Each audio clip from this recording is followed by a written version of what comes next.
7.5 horse power पर्यंतचं जे जुनं bill आहे 48,000 कोटी रुपयाचं जुनं बिल वसूल करायचं आहे. ते 48,000 कोटी रुपयाचं जुनं बिल आम्ही माफ करणार आहोत. शेतकऱ्यांची 48,000 कोटींची जुनी वीज बिलं माफ करणार. मुख्यमंत्री फडणवीसांची मोठी घोषणा, शेतकऱ्यांना दिलासा.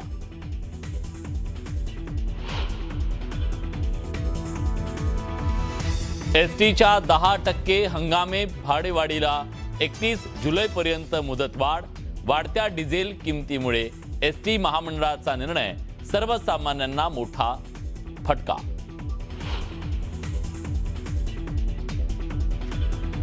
मुख्यमंत्र्यांसोबतची भेट पूर्वनियोजित. बैठक पटेल तटकरेंसोबत नव्हती. वर्षावरील भेटीनंतर जयंत पाटलांचं स्पष्टीकरण. विलिनीकरण आणि अर्थमंत्री पदाबाबत निव्वळ अफवा असल्याचं वक्तव्य. शरदचंद्र पवार डिलिमिटेशनच्या बाबतीत जर गरज असेल तर सरकारने प्रस्ताव द्यावा. 50% जो कॅप आहे तो जर सगळ्या इंडिया अलायन्सची आम्ही चर्चा करू. मतदारसंघ पुनर्रचना विधेयकावर सुप्रिया सुळेंचं स्पष्टीकरण.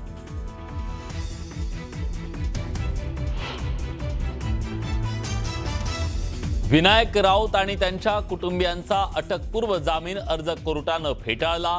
ठाणे पोलिसांकडून कारवाईची शक्यता.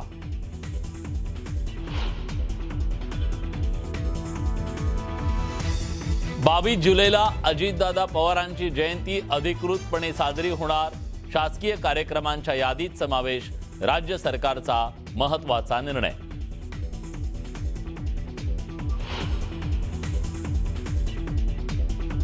भावली पर्यटक मारहाण प्रकरणातील आरोपींची पोलिसांनी काढली धिंड. आरोपींना 3 दिवसांची पोलीस कोठडी. तर रॉडनं हल्ला करणारा फरार आरोपी आकाश भोईरवर आधी खुनाचा गुन्हा.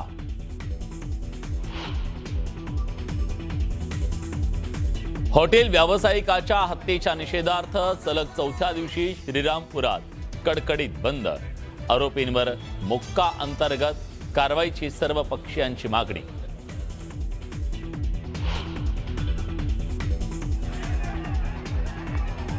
संत ज्ञानोबांच्या पादुकांच्या निरास्नान सोहळा संपन्न. पादुका स्नान सोहळा पाहण्यासाठी वारकऱ्यांची मांदियाळी.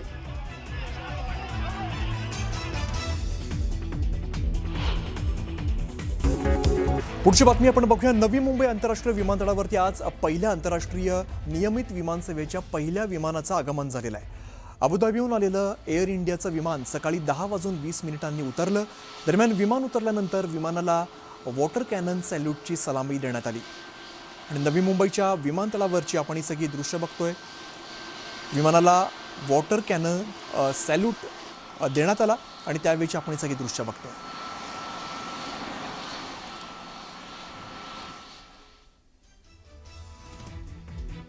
पुढची मोठी बातमी आपल्याला बघायची आहे. 22 जुलैला अजित पवार यांची जयंती साजरी केली जाणार आहे. सरकारी कार्यालयांमध्ये ही जयंती साजरी होणार आहे.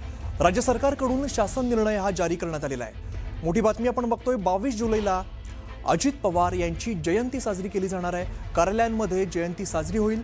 राज्य सरकारकडून हा शासन निर्णय जो आहे तो आता जारी करण्यात आलेला आहे.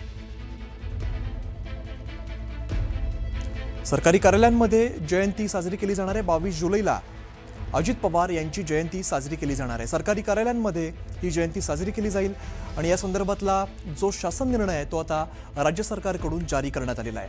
आताच्या क्षणाची मोठी बातमी आपण बघतोय. 22 जुलै रोजी 22 जुलैला अजित पवार यांची जयंती साजरी केली जाईल.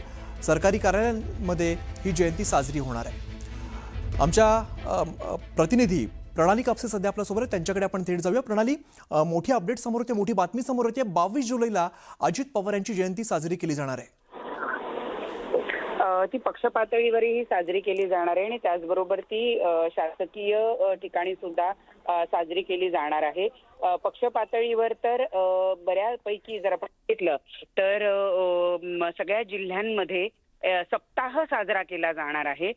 22 जुलैला अजित पवार यांची जयंती आहे. त्यांच्या निधनानंतर ही जयंती येत असल्यामुळं, म्हणजे 6 महिन्यानंतरच आता ही जयंती येत असल्यामुळं पक्ष पातळीवर तर संपूर्ण राज्यभरामध्ये प्रत्येक जिल्हा पातळीवर प्रत्येक तालुका लेवलवर अजित पवारांची जयंती साजरी करावी असे पक्षादेश देण्यात आलेले आहे. आणि त्यामुळे पूर्ण आठवडाभर म्हणजे 22 तारखेपासून ते 29 तारखेपर्यंत पक्ष पातळीवर अजित पवारांची जयंती साजरी केली जाणार आहे. परंतु शासकीय कार्यालयांमध्ये सुद्धा आता ती साजरी केली जावी असं सांगण्यात आलेलं आहे. त्यामुळे ही एक मोठी अपडेट म्हणावी लागेल की अजित पवार यांची जयंती ही राज्य पातळी पक्ष पातळीवर तर साजरी केलीच जाणार आहे, पण ती कार्यालयांमध्ये शासकीय कार्यालयांमध्ये सुद्धा साजरी केली जाणार आहे.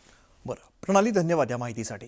तर शेतकऱ्यांसाठी कर्जमाफीची घोषणा केल्यानंतर मुख्यमंत्री फडणवीसांनी राज्यातील शेतकऱ्यांना मोठा दिलासा देणारा निर्णय जाहीर केला. मुख्यमंत्र्यांनी 48,000 कोटींचे वीज बिल माफ करण्याची घोषणा केली आहे. त्यामुळे शेतकऱ्यांना मोठा दिलासा मिळणार.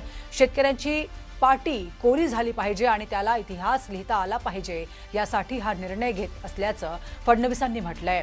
तर यापुढील काळात राज्यातील 100% शेतकऱ्यांना दिवसा 12 तास वीज पुरवण्याचा प्रयत्न सुरू असल्याचं मुख्यमंत्र्यांनी सांगितलंय.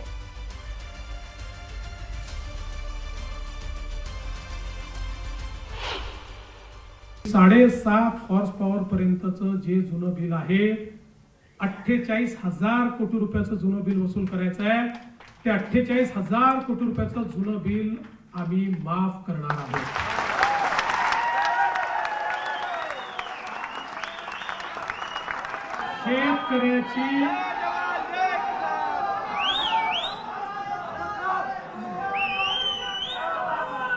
शेतकऱ्याची पाटी ही कोरी झाली पाहिजे आणि त्याला नव्याने त्या पाटीवर इतिहास लिहिता आला पाहिजे, या दृष्टीनं घेतलेला हा निर्णय. मला सांगताना अभिमान वाटतो की जे आम्ही सांगितलं, आज राज्यातल्या 76% शेतकऱ्यांना आम्ही दिवसा वीज देतो आणि आमचा प्रयत्न हे वर्ष संपता 100% शेतकऱ्यांना दिवसा वीज आम्ही देऊ. आणि 8 तास आम्ही देतो, 10 तास जायचंय, नंतर 12 तास जायचंय. दिवसा 12 तास आमच्या शेतकऱ्यांना त्या ठिकाणी मोफत वीज देण्याचा निर्णय आम्ही. बिल तुम्ही माफ करायला लाव, घोषणा करायला लाव, त्यात अटी शर्ती घालू नका. पण आमचं एक म्हणणं, तुम्ही जसं इन्फ्रामॅन आहोत तसं तुम्ही लोकनेते व्हा. शेतकऱ्यांचं, सर्वसामान्य लोकांचे प्रश्न तातडीनं सोडवा. आता ही घोषणा तर अतिशय सुंदर आहे शेतकऱ्यासाठी, म्हणजे एक जीवदान आहे. का तर शेतकरी हा सध्या या निसर्गाच्या याच्यामधून मेटाकुटीला आलेला आहे आणि अशा परिस्थितीमध्ये शासनानं जर हा निर्णय घेतला असेल तर त्यांचं अभिनंदन करायला हरकत नाही. आणि विषय असा आहे की शासन हे जेवढ्या घोषणा करतं, जेवढ्या तिथं अंमलात आणायची जी पद्धत आहे त्यांची, ती अंमलात आणण्याची पद्धत एक सोपी असावी. निर्णयाचं तसं स्वागतच केलं पाहिजे, कारण आज अनंत अडचणीमध्ये शेतकरी उभा आहे. दुष्काळी परिस्थिती असेल, आजच्या सध्या परिस्थितीचा विचार केला तर शेतकऱ्याने पेरून शेतकरी संकटात आहे. की आपण जो निर्णय घेतला त्याची तात्काळ प्रशासनाला दखल घ्यायला लावून प्रशासन जे आपण माफी करून सुद्धा शेतकऱ्यांना बिलं देत आहे किंवा हे करत आहे, ती शेतकऱ्याची प्रशासनाला सांगून कुंडी अडवणूक होऊ नये.